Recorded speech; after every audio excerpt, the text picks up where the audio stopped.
बरं झालं बाई यो पाणी पडला नाही तर या ऐकून खाली दरच वाळलं होतं बरं ती इले कूच झाले असं ना आता घ्या भाकर खाऊन चला अव त्यांना मारून घेऊ आपण त्याच्यावर पडू द्या पोरं गेलं शाळेत हा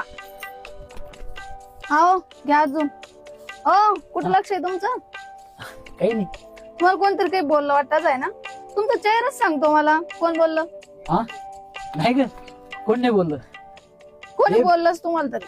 ते बँकेवाला आलत सकाळी तो म्हणे मागच्या वर्षी तुम्ही कर्ज भरलं नाही यावर्षी जर कर्ज नाही भरलं तर वावरावर जप्ती आणू म्हणे. माल पाना कसा आला तर एवढं काय टेन्शन घेता तुम्ही नाही हे तू खरं बोलली यावर्षी देव बी आपल्या बरोबर आहे ना काय कपाशीला कायद्या लागल्या मका कशी आली मस्त कंस बी मोठा लेबर या वर्षी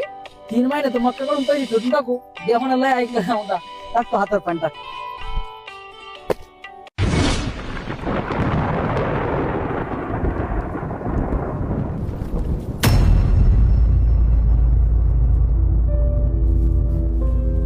अरे काय तोंडाचा पडत पडला नाही रे तू आणि असा पडला तर तोंडातला येल घास घेऊन गेला रे तू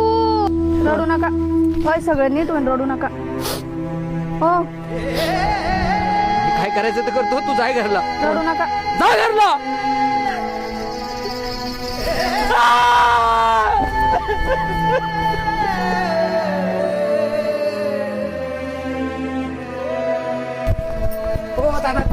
काय कराल तुम्ही हा काय कराल फाशी घेऊन काय राहिला? कराल हा? तुम्ही? फाशीच घ्या ते नका घेऊ ते नाही ना कसं रे तिथे तुटून जाईल हे नायलांच्या चोरीनं घ्या आणि कचकन घात तुटून येणं एका मिनिटात मारशा लगे झटपट ताई सोडा त्याला मरू द्या पण मला सांगा तुम्ही आत्महत्या केला ना काय करत सरकार लेतले 1000 लाख रुपयाचा चेक तुमच्या हातात तोंडावर फेकन दुसरं काय करत सरकार काय करू सांगा ना मग काय करू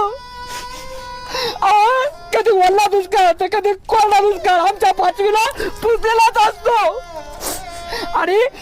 शेतकऱ्याच्या दुःखाचा कोणालाच विचार नको पाठीमागे क्रिकेटच्या मैदानावर बॉन्सर लागून एक क्रिकेटर शहीद झाला त्याचं दुःख सारं जगाला झालं आम्हाला झालं तुम्हाला झालं अरे पण ओला दुष्काळ कोरडा दुष्काळ या दुष्काळाच्या बॉन्सर लागून कित्येक वर्षापासून माझा शेतकरी मरतोय त्याचं दुःख कोणालाच कसं होत नाही रे कोणालाच कसं होत नाही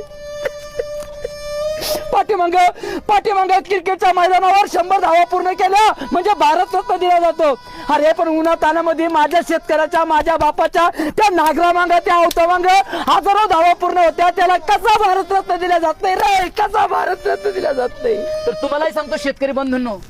कितीही संकट येऊ द्या पण आत्महत्या हा त्याच्यावरला पर्याय नाही तर आपण शेतकऱ्यांनी सगळ्यांनी एकजूट व्हायला पाहिजे आणि आपल्या न्याय हक्काची लढाई लढायला पाहिजे शेतकऱ्याला न्याय मिळालाच पाहिजे